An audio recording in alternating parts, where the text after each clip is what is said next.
The Ghana Statistical Service says it is collaborating with the Ghana Health Service to vaccinate about 85,000 field officials who will be involved in the 2021 population and housing census before the start of the exercise. The vaccination exercise is scheduled to take place from the 31st of May to 8th of June 2021. At a press briefing in Accra, government statistician Professor Samuel Kakraba-Inim said the service is taking all the necessary steps to ensure the safe conduct of the exercise. In 8 days' time, that is between now, the 23rd of May to the 31st of May, we're going to start with our major and last training program, which is a training of field officers.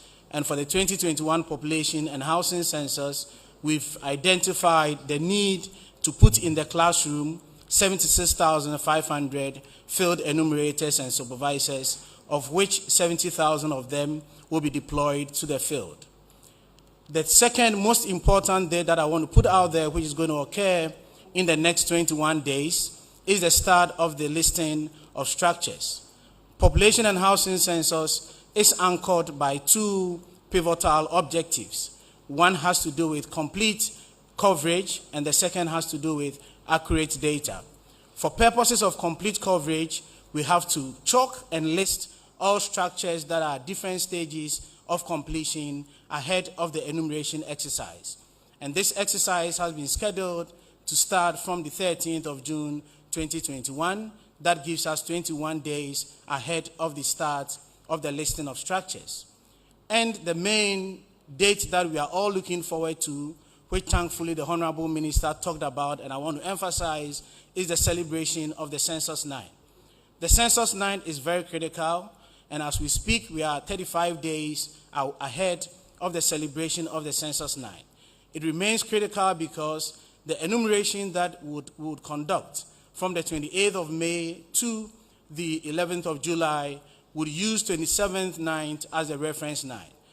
The 2021 Population and Housing Census, with the slogan "You Count, Get Counted," will provide opportunity for the country to gather credible and comprehensive data on the citizenry towards transforming the economy for sustainable development. The census was originally scheduled for 2020 but will now take place from the 27th of June 2021. The Ghana Statistical Service is the lead agency for the conduct of the census and has divided the country into 51,921 enumeration areas to ensure easy collection of geospatial data across the 260 metropolitan, municipal, and district assemblies. This year's census will be the sixth conducted in Ghana since the post-independence era. The country conducted a national census in 1960, 1970, 1984, 2000, and 2010. Ghana's population has since moved from 6.7 million in 1960 to 24.6 million in 2010 and currently estimated at 30 million.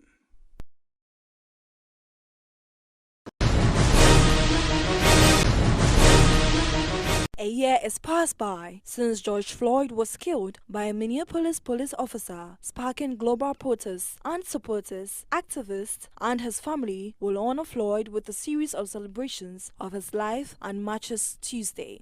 From Dallas to Washington, D.C. to Minneapolis, Floyd's name echoes across the country in recognition of a man who has become a symbol in the fight for racial equality and police reform. It has been a year since George Floyd was killed in police custody in the U.S., an event which sparked protests around the world. He was an unarmed black man who was stopped by police in Minneapolis and died after being held down by a police officer.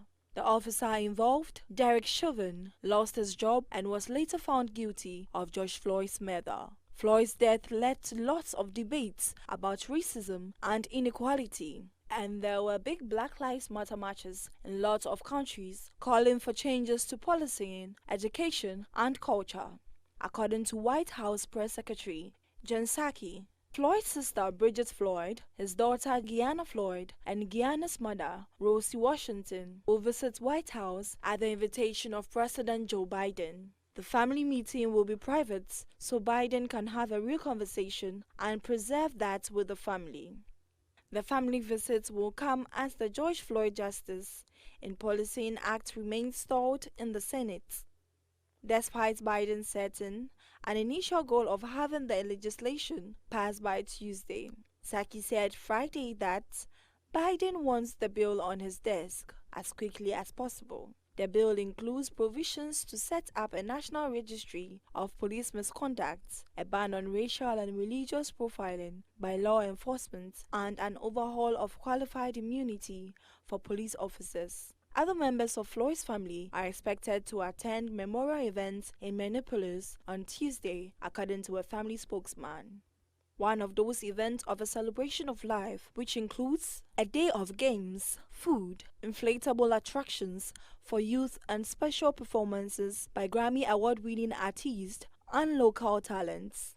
Elsewhere, organizers in Dallas are hosting a solidarity march and rally on Tuesday, and the California-based Pacific Symphony is streaming a free concert in honor of Floyd.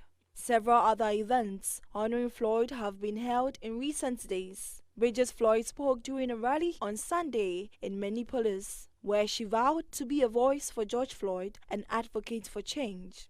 She was joined by civil rights attorney Ben Crump and Reverend Al Sharpton. The George Floyd Memorial Foundation is also asking supporters to honor the anniversary of Floyd's death by joining its mission of ending systemic violence against Black Americans.